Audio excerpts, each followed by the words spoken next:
तो dear student, welcome to back my YouTube channel study by KD पर आप सभी का स्वागत है। तो आज का टॉपिक है माइटोकॉन्ड्रिया। आज हम लोग माइटोकॉन्ड्रिया को पढ़ेंगे कि माइटोकॉन्ड्रिया क्या होती है और हमारे शरीर में माइटोकॉन्ड्रिया के क्या कार्य हैं, उसकी उपस्थिति कितनी जरूरी है या आवश्यक है, हम लोग देखेंगे। आज माइटोकॉन्ड्रिया को पढ़ेंगे, बहुत ही अच्छे तरीके से समझेंगे सभी लोग। और mitochondria, a mitochondria is an organelle found in the plant's cells of most eukaryotic, समझते हो, eukaryotic such as animals, plants and fungi. जो जीवाणुओं एवं नील हरित शैवालों को छोड़कर, किसको?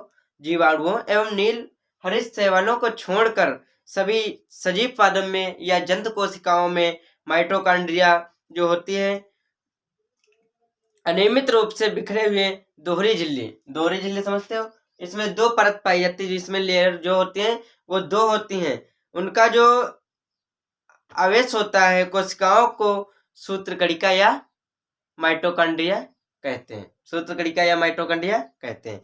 तो हम लोग देखेंगे आज, ये पढ़ेंगे। बहुत ही शॉर्ट टॉपिक में मैं आप लोगों को बताऊंगा कि माइटोकॉन्ड्रिया क्या है, इसके कार्य क्या हैं, बहुत ही शॉर्ट टॉपिक में। और बने रहिए मेरे यूट्यूब चैनल पर। तो हम लोग देखेंगे, यहाँ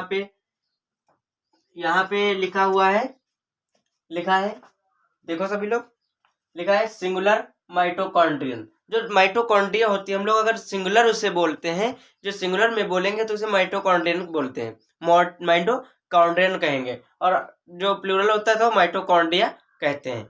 समझ में आ रहा? अगर सिंगुलर होगी तो उसे माइटोकॉन्ड्रियन कहेंगे। उसके बाद कवर्ड बाई टू मेम्ब्रेन, जो इसमें माइटोकॉन्ड्रिया होती है, इसमें दो लेयर्स होती हैं, दो परतों से ये कवर होती है। और पहली होती है, देखो, पहली ये वाली इनर होती है, इनर मेम्ब्रेन, और दूसरी वाली आउटर मेम्ब्रेन।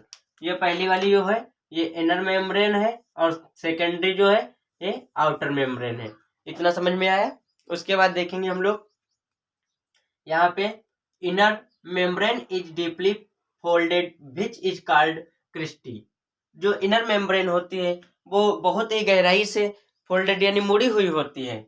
और उसके बाद जिसे हम लोग क्या बोलते हैं? क्रिस्टी। अब क्रिस्टी देखेंगे, ये यहाँ पे देखो, ये जो है ये क्या है? क्रिस्टी है, क्रिस्टी ने बोलेंगे। उसके बाद में देखते हैं यहाँ पे क्रिस्टी। इसके बाद increase the surface area of membrane, जो मेम्ब्रेन का सरफेस एरिया होता है उसे इंक्रीज करते हैं, जिसे क्रिस्टी बोलते हैं, उसके आगे देखो अगला, mitochondria has their own DNA ribosome. जो माइटोकॉन्ड्रिया होती है उसके पास खुद का डीएनए एवं राइबोसोम होता है।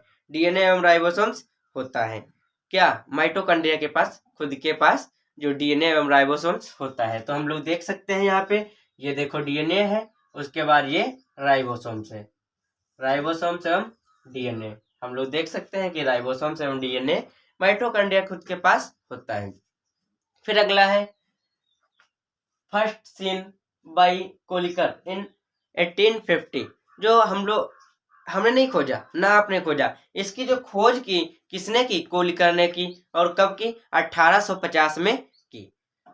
क्वेश्चन आएगा कि माइटोकॉन्ड्रिया की खोज किसने की, तो हम बताएंगे कि सन 1850 ईस्वी में कोलिकर ने की थी। अगला है क्वेश्चन,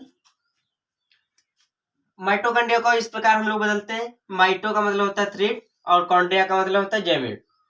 ग्रेनुल होता है, तो अगर आता है तो आप लोग बताओगे कि माइटोकॉन्ड्रिया थ्रेड होता है और कॉन्ड्रिया का ग्रेनुल होता है। उसके बाद देखते हैं कंपोजिशन इसमें क्या है। इसमें कंपोजिशन क्या होता है माइटोकॉन्ड्रिया में? तो यहाँ पे देखो सभी लोग, प्रोटीन्स होता है, लिपिड्स होता है, आरएनए, डीएनए होता है। Due to the presence of ribosomes DNA they are known as self replicated. यहाँ पे इनका जो कंपोनेंट्स होता है, कंपोजिशन होता है, उसमें प्रोटीन, लिपिड, आरएनए एवं डीएनए आते हैं, आरएनए एवं डीएनए आते हैं। उसके बाद देखते हैं due to the presence of ribosomes, ribosome की उपस्थिति के कारण, due to the presence of ribosomes, ribosomes की उपस्थिति के कारण माइटोकॉन्ड्रिया को क्या कहते हैं हम लोग? Self replicate organelles, self replicating organelles. किसके कारण? इसके कारण, राइबोसोम्स एवं डीएनए के कारण। उसके बाद इतना समझ में आया। अब हम लोग देखेंगे कार्य क्या होते हैं। जो माइटोकॉन्ड्रिया के कार्य क्या होते हैं, कार्य दो होते हैं। माइटोकॉन्ड्रिया के मुख्यतः दो कार्य होते हैं। तो अब हम लोग देखते चलेंगे, बने रहिए मेरे यूट्यूब चैनल पर। और अगर यूट्यूब चैनल पर नए हैं तो प्रेस बटन को दबाकर सब्सक्राइब कर दो, चैनल को सब्सक्राइब कर दो, ताकि आने वाली नोटिफिकेशन आ सके और अगली जो क्लास है वो आप तक पहुंच सके। मैं आप लोगों की शिक्षा को बेहतर बनाऊंगा। और अगला देखो फंक्शन, जो कार्य इसके हैं, कार्य क्या है, mitochondria do cellular respiration through और ऑक्सीडेशन। जो इसमें रेस्पिरेशन होता है उस वो किसके कारण होता है, ऑक्सीडेशन के कारण। जब ऑक्सीडेशन होता है उसी प्रकार वह थ्रो रिस्पायरेशन होता है माइटोकॉन्ड्रिया में। उसके बाद देखते हैं, यहाँ पे मैंने एक रिएक्शन बनाई हुई है कि फूड, यहाँ पे फूड जब खाना होता है, खाना अंदर जाता है, ह्यूमन बॉडी में खाना जाता है, तो उसके बाद क्या होता है, उसमें एंजाइम्स माइटोकॉन्ड्रिया के पास में होते हैं, प्लस O2 जो O2 ऑक्सीजन जो इन होती है, ऑक्सीजन जब बॉडी में प्रवेश करती है उसके बाद ऑक्सीडेशन अंदर होता है, ऑक्सीडेशन होता है, जिसके फलस्वरूप क्या बनता है, CO2 एवं वाटर निकलता है। CO2 कार्बन डाइऑक्साइड और वाटर बोले तो जल निष्कासित होता है। जो वेस्ट पदार्थ होते हैं वो वापस निकल जाते हैं। तो यहाँ पे देखो फूड है, उसमें ऑक्सीडेशन होता है और एंजाइम्स प्लस O2 का उसमें अंदर वो होता है, तो यहाँ पे निकलता है CO2 एवं वाटर निकलता है। उसके बाद नीचे देखेंगे, enzyme release during oxidation, energy is used from ATP molecules, ATP is utilized by cell for energy. जब ऑक्सीडेशन होता है तो एनर्जी रिलीज होती है। क्या होती है, एनर्जी रिलीज। अगर हम लोग एनर्जी होती है रिलीज, तो उसके बाद में मैंने खाना खाया, उसके बाद कोई काम नहीं, तो वो एनर्जी स्टोर कहाँ होगी, कहीं ना कहीं तो स्टोर ही होगी।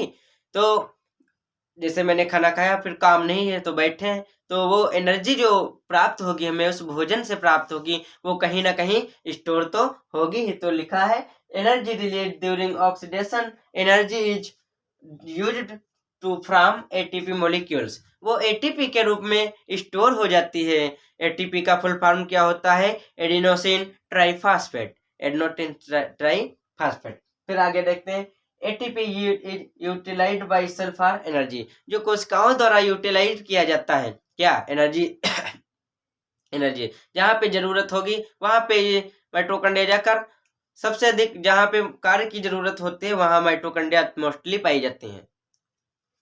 फिर सेकंड जो फंक्शन है वो क्या है, cell use their energy for their activity, that's why it is called power house of the cell.